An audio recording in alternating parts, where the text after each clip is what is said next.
वन्दितु सौवसिद्धे ध्रुवमचलमनोवमं गतिं पत्ते वोच्छामि समयपाहुड मिनमो सुधकेवली भणितम् नमः समयसाराय स्वानुभूत्या चकासते चिस्वभावाय भावाय सर्वभावांतरच्छिदे।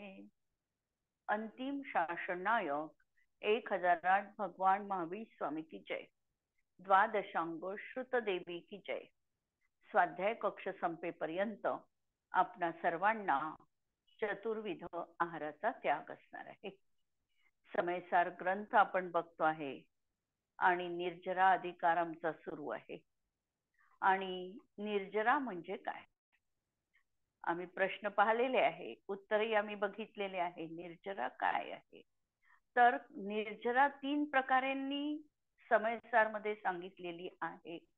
एक म्हणजे कर्म निघून जाणं, उदयात येऊन फळ निघून जाणं आणि नवीन कर्मबंध परत होणं, ही सविपाक निर्जरा जी मोक्ष मार्गामध्ये प्रयोजनीय नाही। दुसरी निर्जरा जी खऱ्या अर्थाने मोक्ष मार्गामध्ये प्रयोजनीय आहे ती आहे की कर्म उदयात आलं, पण उदयात येताना फळही दिलं, परंतु त्या फळाची परत कर्मबंध न होता फळ निघून गेलं। आणि हे तेव्हा शक्य आहे की जेव्हा हा ज्ञानी जीव कर्मफळाशी तन्मय होणार नाही। त्याच वेळेला ज्या वेळेला तन्मय होणार नाही, त्या फळाशी एकरूप होणार नाही, स्वतःला सुखी दुःखी मानणार नाही, त्याच वेळेला कर्म निर्जरित होणार आहे। सम्यक दृष्टीच्या जीवनात हीच निर्जरा मोक्ष मार्गामध्ये प्रयोजनीय सांगितलेली आहे। दुसऱ्या दृष्टीने पाहिलं तर अशुद्धतेचा नाश याला आम्ही निर्जरा म्हणू शकतो। आणि तिसऱ्या दृष्टीने जर आम्ही बघितलं तर शुद्धतेमध्ये होणारी वृद्धी, शुद्धता वाढत आहे, शुद्धतेत वृद्धी होते आहे, ही निर्जरा म्हटल्या गेलेली आहे। पहिली द्रव्य निर्जरा आणि नंतरची ही शुद्धतेत होणारी निर्जरा, ही भाव निर्जरा। अशा प्रकारे ही निर्जरा आम्हाला बघायची आहे या पूर्ण प्रकरणामध्ये। आता जे सम्यक दृष्टी जीव आहे, हे सम्यक दृष्टी जीव भूमिकानुसार त्या ठिकाणी कर्म करतात। कर्म करत असताना भूमिकेनुसार त्यांना कर्मबंध होतो देखील, परंतु तरी देखील अभिप्राय त्यांचा विरुद्ध असल्यामुळे, म्हणजे कर्मफळ चांगलं आहे किंवा भोग भोगल्यांची भावना किंवा भोगामध्ये सुख आहे, भोगांचा मी स्वामी आहे, भोगांचा मी कर्ता आहे, हे सगळे किंवा भोगांचा मी भोगता आहे, हे सगळे भाव सम्यक दृष्टीच्या जीवनात नसतात। आणि म्हणून त्याच्या जीवनात भोग भोगत असताना सुद्धा तो कर्मफलापासून अलिप्त आहे, हे सांगितलेलं आहे। उदाहरण पण आलेलं होतं की झाडावरचं पक्व फळ खाली पडल्यानंतर परत झाडाला आम्ही चिकटवू शकत नाही, त्याप्रमाणे हे कर्म एकदा निर्जरित झालं की ते जीवनातून निघून जाणार आहे। आणि सम्यक दृष्टी हा असा जीवनामध्ये अशा प्रकारे कर्म करतो आहे की त्याच्यावर शरीराचा लेप चढणार नाही, तो बरोबर त्याच्यामधून सुटणार आहे। म्हणजे काल उदाहरण दिलेलं होतं एक रेशमाच्या किड्याचं आणि दुसरा गोरखधंदा नावाचा किडा आहे। या 2 किड्यांचे उदाहरण देऊन सांगितलं होतं की तो किडा पण जाळ बुनतो, पण बुनत असताना स्वतः त्याच्यामधून बाहेर देखील पडतो, पण हा रेशमाचा किडा मात्र त्याच्यामध्ये अडकून बंधनामध्ये सापडतो। या तऱ्हेने आपण गोष्टी बघितल्यानंतर आता आचार्य परत आम्हाला दृष्टांताच्या माध्यमातून ही आमची पक्की धारणा करणार आहे की जो कर्माची सेवा करतो तो बंधनात अडकतो। आणि कर्माची सेवा करणं म्हणजे काय, तर त्या कर्मफलाशी तद्रूप होणं, यालाच म्हटलेलं आहे कर्माची सेवा करणं। गाथा 4 एकत्रित असणार आहे आणि त्याचा एकत्रित अर्थ आपल्याला बघायचा आहे 224 नंबरच्या गाथेपासून 227 नंबरच्या ह्या गाथा आहे. पुरिसो जह को विहम वित्ति निमित्तं तु सेवदेरायम तो सो विदेदिराया विविहे भोगे सुहुपादे एमेव जीव पुरिसो कम्मरयं सेवदे सुहनिमित्तं तो सो विदेदि कम्मो विविहे भोगे सुहुपादे जह पुनसो निय पुरुषो निमित्त वित्ति निमित्तं न सेवदेरायं तो सो न देदिराया विविहे भोगे सुहुपादे एमेव सम्मदिट्ठी विषयत्थं सेवदेन कम्मरयं तो सो न देदि कम्मो विविहे भोगे सुहुपादे. ज्याप्रमाणे या लोकामध्ये कोणी एक पुरुष आजीविके करता किंवा वित्ती निमित्ते म्हणजे धनाच्या अभिलाषी बनून राजाची सेवा करतो, तर तो राजा देखील सुखोत्पादक विविध भोग त्याला देतो. कारण राजाची सेवा करतो, राजा प्रसन्न होतो आणि राजा प्रसन्न होऊन त्या चाकराला विविध प्रकारच्या अशा सुखोपभोगांना देतो. उदाहरण लक्षात आलेलं आहे. त्याप्रमाणे हा जीव देखील सुखाकरता कर्मराजाची सेवा करतो. कर्मराजाची सेवा करतो याचा अर्थ हा जीव देखील त्याला विविध अशा विषयांची अभिलाषा जीवनात आहे आणि अभिलाषा असल्यामुळे त्या कर्माच्या उदयामध्ये हा त्या कर्मफलाशी तन्मयतेने सुखरूप परिणमतो, त्याच्याशी तन्मय होतो आणि हाच त्याचा भाव म्हणजे कर्मराजाची सेवा करण्याचा आहे. आणि तर ते कर्म देखील सुखोत्पादक विविध भोग देतो आणि मग ते कर्म देखील जीवाला विविध सुख सामग्री प्रदान करते. आता कर्म जीवाला विविध सामग्री प्रदान करते हे म्हणणं व्यवहार नयाचं कथन आहे. हा ठिकाणी लक्षात घ्या की हा सगळा व्यवहार आहे. वास्तविकतः कर्मामध्ये अशा कोणत्याही प्रकारे सुखाची आणि दुःखाची सामग्री प्रदान करण्याचं सामर्थ्य नाही. भोग स्वयमेव आपल्या उपादानगत योग्यतेने विद्यमान आहे. त्याला अनुकूल वाटले तर तो त्याच्या सुखाची भावना करतो आणि त्याला ते प्रतिकूल वाटले तर त्या ठिकाणी त्याची दुःखाची भावना असते. हा केवळ एक संयोग आहे आणि संयोगाने या वस्तू त्या ठिकाणी अस्थिरूप असतात. हा त्या वस्तूंमध्ये इष्ट कल्पना करतो किंवा अनिष्ट कल्पना करतो आणि अशा तऱ्हेने या सुखदुःखामध्ये निमित्तता जी सांगितलेली आहे ती वेदनीय कर्माचं काम आहे. सुखाची सामग्री मिळाली असं आपण उपचाराने म्हणतो देखील की याच्यामुळे सुख सामग्री प्राप्त झाली, पण सामग्री ही काही कर्माची नाही आहे. तर ती सामग्री स्वयमेव त्याच्या योग्यतेने तिथे विद्यमान आहे आणि ती मिळाली असताना हा त्या ठिकाणी ही सामग्री अनुकूल आहे हा भाव करतो आणि त्यांनी सुख झालं ही मान्यता करतो. तर अशा प्रकारे ही वास्तविकतः व्यवहार नय आहे. वास्तविकतः स्वतःच्या सुखदुःखाच्या परिणामांसाठी स्वतः हा आत्माच जबाबदार आहे आणि तरी देखील निमित्ताच्या प्रधानतेने अशा प्रकारे परावर उपचार करून यांनी सुखी केलं किंवा यांनी दुःखी केलं अशा प्रकारचं उपचरित कथन आहे.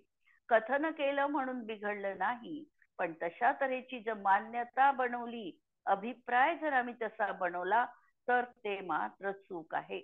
आणि म्हणून आम्ही हे पाहायचं आहे की हा जीव आपल्या स्वपर्यायगत योग्यतेने त्या समयात सुखी झालेला आहे हा निश्चय आहे. आणि त्यावेळेला तशा प्रकारचा वेदनीय कर्माचा उदय आहे आणि ह्या सामग्रीची उपलब्धता आहे आणि त्याच्या जोडीला पाठीला मोहनीय कर्म देखील आहे. हे सगळ्या परिस्थितीमध्ये तो त्या ठिकाणी अशा प्रकारचं अनुभवतो. या ठिकाणी तो विषय गौण आहे. या ठिकाणी हे सांगणार आहे की कर्मफलामध्ये तो अनुरक्त झाला, म्हणजे कर्माची त्यांनी सेवा केली आणि म्हणून कर्म देखील त्याला सुखोत्पादक वस्तूंना प्राप्ती करून देतो किंवा तो सुखोत्पादक विविध भोग कर्म देखील त्याला देते.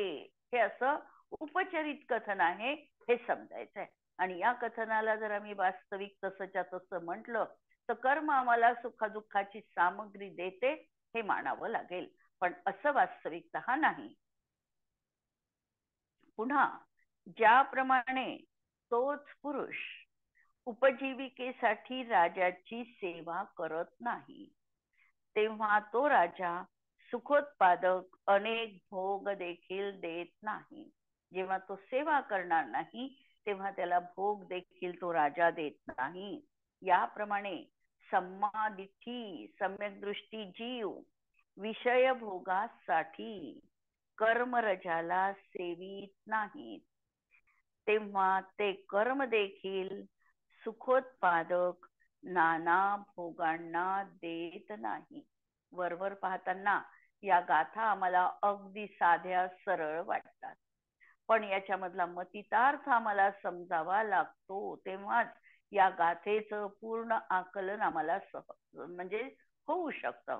अन्यथा या गाथांमधून आम्ही कर्माची सेवा करणं, कर्माच्या फलाशी तद्रूप होणं अशा प्रकारची भावना बनवायची नाही आहे. आम्हाला तर कर्मफलापासून सदैव उदासीन राहायचं आहे.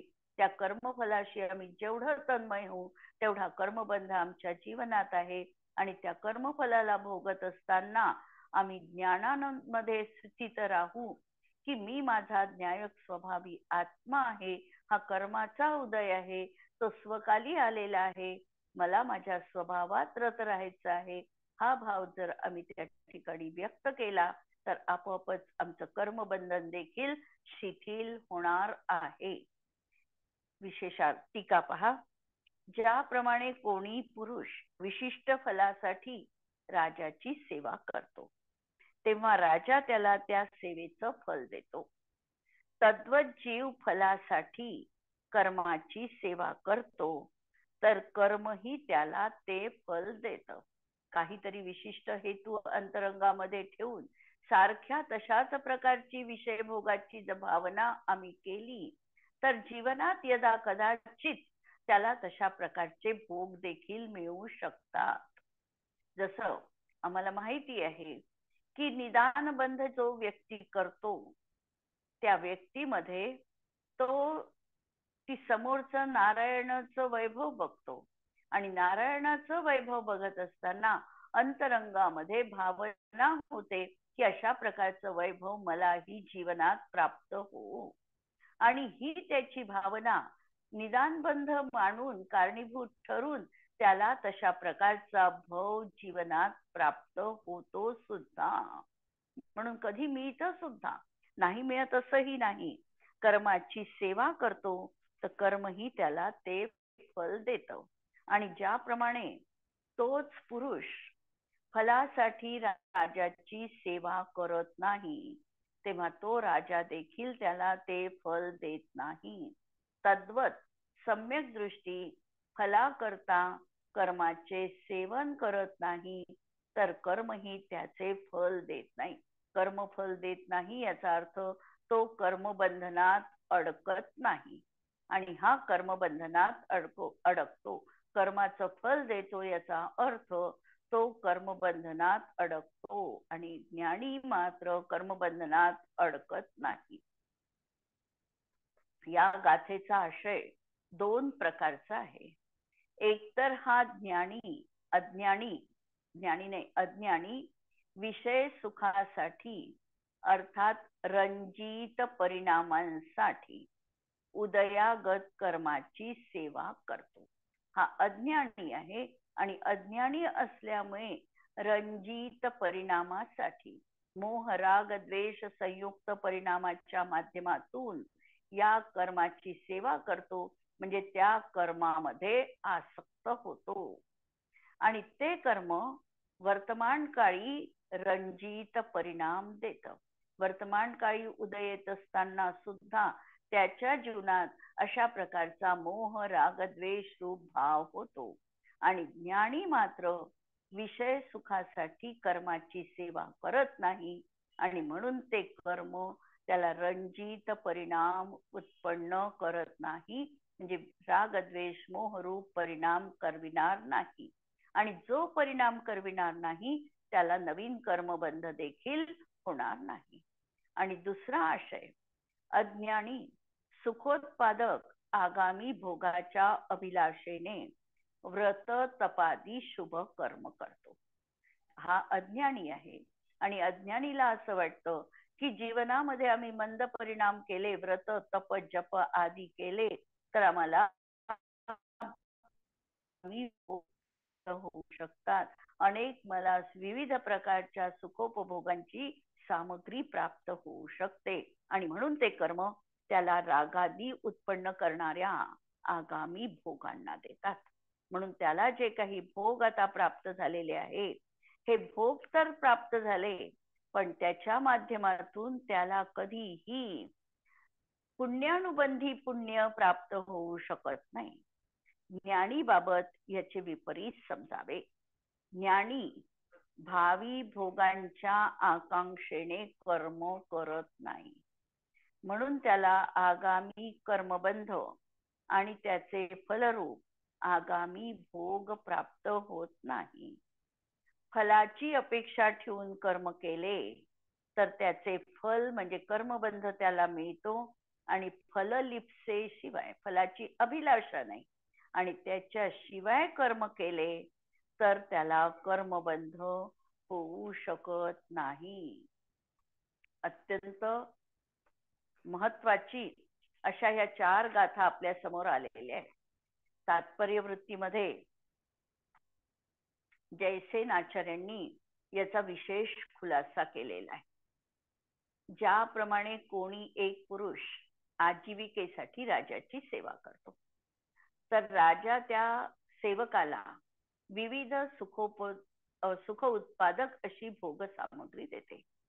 याप्रमाणे अज्ञानी जीव हा शुद्धात्मोत्थ सुखापासून च्युत होऊन, आचार्यांचे शब्द पहा की हा जो अज्ञानी जीव आहे हा सुखात्मोत्थ सुखापासून च्युत होऊन, म्हणजे आत्मजन्य सुख जे आहे, इंद्रिय सुख जे आहे, आत्म्याचं जे आत्मोत्थ सुख आहे, शुद्ध आत्मतत्वापासून उपलब्ध होणार जे अतींद्रिय सुख आहे, या सुखापासून तो च्युत होतो. म्हणजे वास्तविकतः त्याला उत्कृष्ट दर्जाचं असं सुख जीवनात अमृतोपम असं सुख आत्म्याची आराधना केल्याने प्राप्त होणार आहे. पण त्या सुखाला तो अनभिज्ञ आहे, त्या सुखाला तो जाणत नाही आणि म्हणून या अशा सुखापासून च्युत होऊन विषय सुखाच्या प्राप्तीसाठी काय करतो, तो उदयागत कर्मरजाचं सेवन करतो. कर्मरजाचं सेवन करतो म्हणजे मला अशा प्रकारच्या विषय सुखाची प्राप्ती व्हावी ही अंतरंगामध्ये अभिलाषा ठेवतो आणि तो जीव पूर्वोपार्जित पुण्यकर्मरूपी राजा त्याला विषय सुखाला उत्पादक पण शुद्धात्म भावना विनाशक आणि भोगाकांक्षा रूप रागादी परिणाम देतो. आचार्य जयसेनांचा खुलासा अत्यंत महत्वाचा या ठिकाणी आहे. म्हणून मी म्हटलं की वरवर पाहताना ह्या गाथा अत्यंत साध्या वाटतात, परंतु याचा मतितार्थ लक्षात घ्या की जो जीव आत्मोत्थ सुखापासून च्युत झाला, त्यांनी काय केलं, मला विषय सुख पाहिजे या प्राप्तीसाठी त्या उदयाच्या फलामध्ये तो तन्मय झाला. आता तो जीव त्याचं जर पूर्व उपार्जित पुण्यकर्म असेल तर तो पुण्यकर्मरूपी राजा त्याला विषय सुखाला उत्पादक असे भोग परिणाम देतो, असे भोग देतो. भोग देतो याचा अर्थ अशा ते भोग जे त्याला काही मिळणार आहे ते कसे आहे, त्याच्या शुद्धात्म भावनेला विनाशक. त्याची शुद्धात्म भावना तिथे प्रगट होत नाही आणि भोगाकांक्षारूप रागादी परिणाम देतो. म्हणून जो कर्मरजाची सेवा करतो त्याला जीवनामध्ये अशा प्रकारे शुद्धात्म भावनेला विनाशक आणि भोगाकांक्षारूप रागादी परिणाम प्राप्त होतात. याला सुख म्हणायचं का, हा आमच्या जीवनात प्रश्न आहे. म्हणून या ठिकाणी पहिलेच आचार्यांनी क्लिअर केलं की जी शुद्धात्मापासून उत्पन्न होणारी अतिंद्रिय आनंदाची अनुभूती आहे त्यापासून हा च्युत होतो आणि या लौकिक आनंदामध्ये मशगूल होऊन या सुखाची जीवनामध्ये अभिलाषा करतो. जो या लौकिक सुखाची अभिलाषा करतो त्याच्या जीवनात शुद्धात्म भावना विनाशकच अशा प्रकारची रागरूप परिणती उत्पन्न होणार आहे आणि हा रागरूप परिणाम त्याला निश्चितपणे भावी काळामध्ये देखील कर्मबंधाच्या फलाला प्राप्त करून देणारा असणार आहे. पहिली गोष्ट क्लिअर झाली असेल ही. आणि दुसऱ्या तऱ्हेने आचार्य सांगतात की कोणी जीव नवीन कर्मबंध करण्यासाठी भोगाकांक्षा निदान रूपाने शुभ कर्माचं अनुष्ठान करतो. आता एखादा जीव आहे, अज्ञान अवस्था आहे आणि अज्ञान अवस्थेमध्ये अजूनही लौकिक कामना त्याची संपलेली नाही. अनेक प्रकारच्या बाह्य परिकराला तो पाहतो. नारायण प्रतिनारायण यांचं अशा प्रकारचं सुखाच्या सामग्रीला तो अनुभवतो, म्हणजे त्याला असं दिसतं आणि म्हणून अशा प्रकारचे परिणाम, अशा प्रकारचं सुख मला मिळावं असा निदान बंध करतो आणि शुभ कर्माचं तो अनुष्ठान जीवनात करतो, व्रत तपश्चरण आदी करतो. आता हे त्याचं सगळं आहे तर अज्ञानीचं आहे, तर याला पापानुबंधी पुण्यरूप राजा. पहिला काय सांगितलं की पापानुबंधी पुण्य म्हणजे त्याचं पुण्य तर उदयात येईल, पण ते पुण्य उदयात येत असताना त्या नारायणाच्या दशेकडे जर आम्ही बघितलं तर नारायण किंवा प्रतिनारायण हे निश्चित नरकगामी असतात. म्हणून त्यांचं ते पुण्यच आहे. पुण्यानी नारायण पद त्यांना मिळालंय, पुण्यानीच प्रतिनारायण पद मिळालेलं आहे, पण अंतरंगामध्ये संक्लेशता पण असणार आहे आणि म्हणून त्यांचं ते पुण्य जे आहे ते पापानुबंधी पुण्य म्हटलं गेलं. जेव्हा आम्ही चार तऱ्हेचे लावतो, पापानुबंधी पाप, पापानुबंधी पुण्य, पुण्यानुबंधी पाप आणि पुण्यानुबंधी पुण्य, तर सम्यक दृष्टीचं जे पुण्य आहे ते पुण्यानुबंधी पुण्य असतं आणि जे मिथ्या दृष्टीचं पुण्य आहे ते पुण्याचा उदय तर त्याचा बऱ्याच अपेक्षेने तसा अनुभाग क्षीण रूपाचाच असतो, परंतु त्याला ते पुण्य पापानुबंधी आहे, म्हणजे पुढे पापाला कारणीभूत आहे.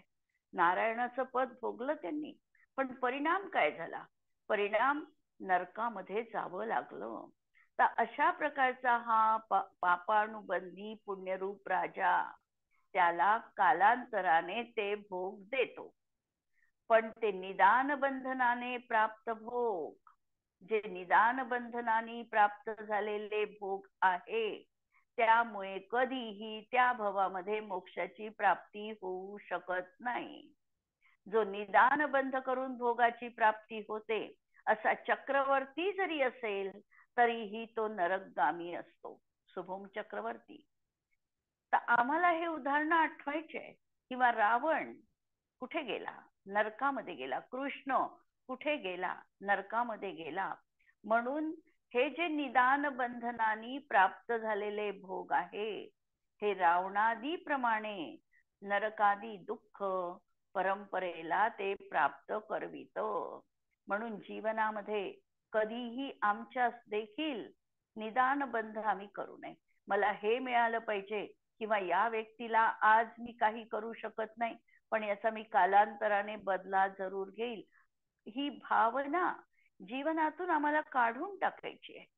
कारण हा निदान बंध जो आहे, निदान बंधनांनी आम्हाला तसा परिकर लाभला तरी देखील तो निदान बंध आम्ही जो केलेला आहे हा नक्की आम्हाला पापाच्या गर्तेमध्ये घेऊन जाणार आहे. नारायणासारख्यांनी निदान बंधानी त्यांना हे वैभव प्राप्त झालं, तर ते वैभव त्यांना मोक्ष सुखाला कारणीभूत झालं नाही, तर त्यांना नरकामध्ये घेऊन गेलं.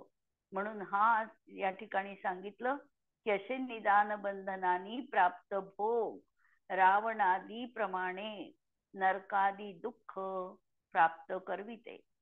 आणि जर तो पूर्वोक्त पुरुष, आता इथपर्यंत आम्हाला परत आली आहे गोष्ट आता सिद्धांतावर, की हा जर पुरुष आजीविकेसाठी राजाची सेवा करत नाही तर तो विविध सुखोत्पादक सुख राजा पण देत नाही.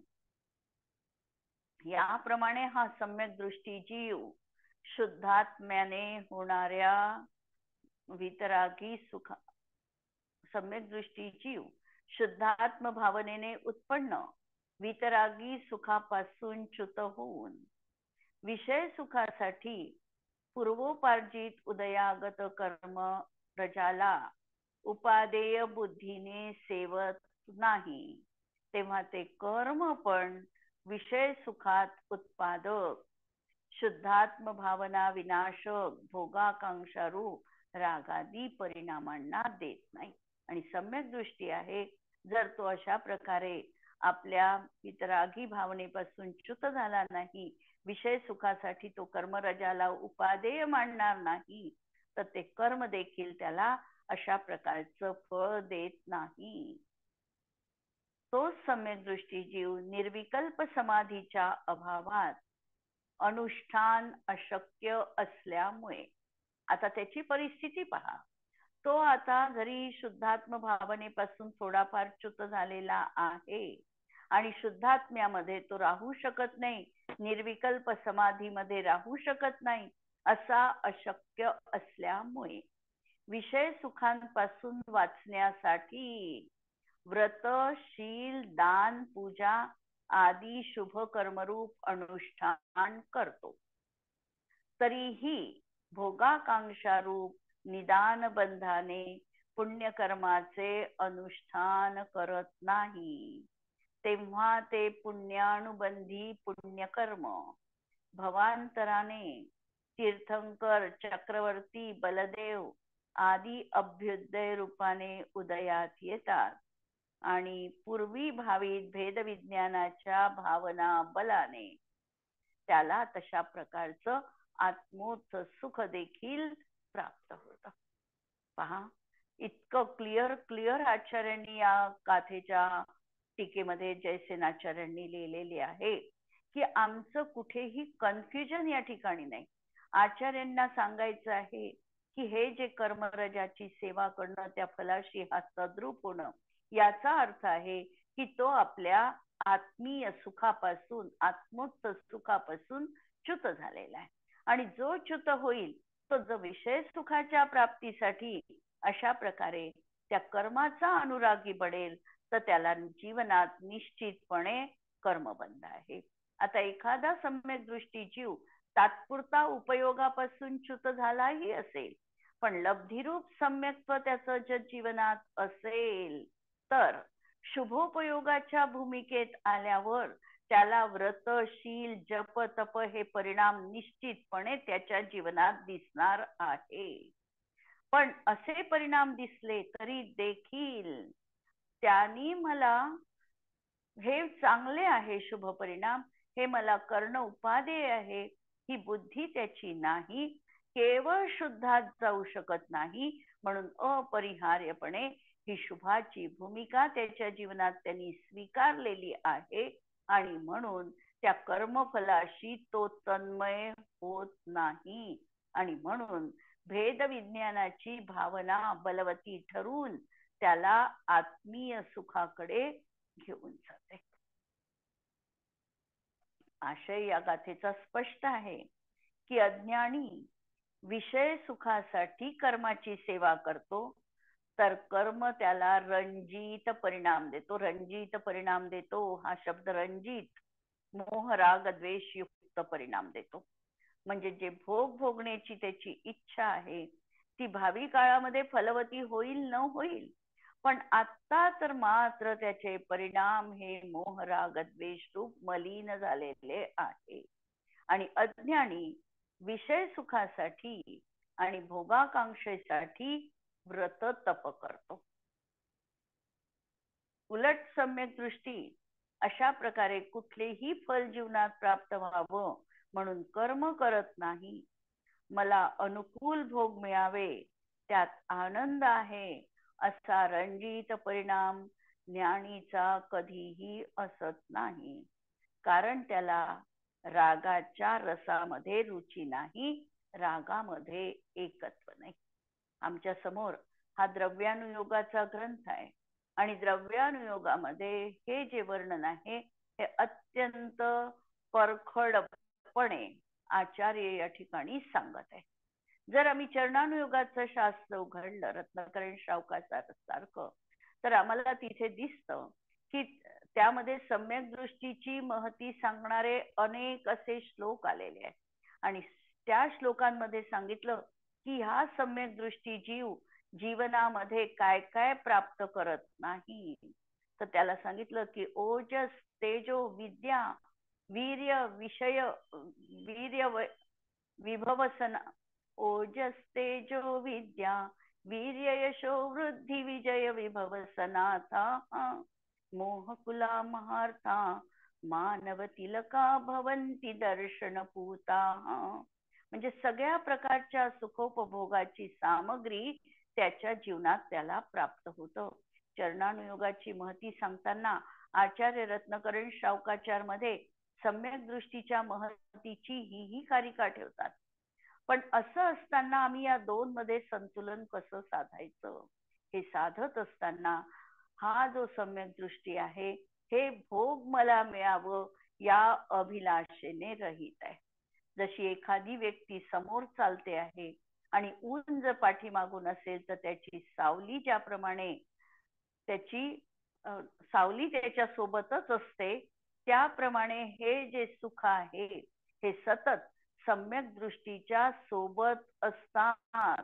परंतु हा त्या सामग्रीची कधीही अभिलाषा जीवनात ठेवत नाही.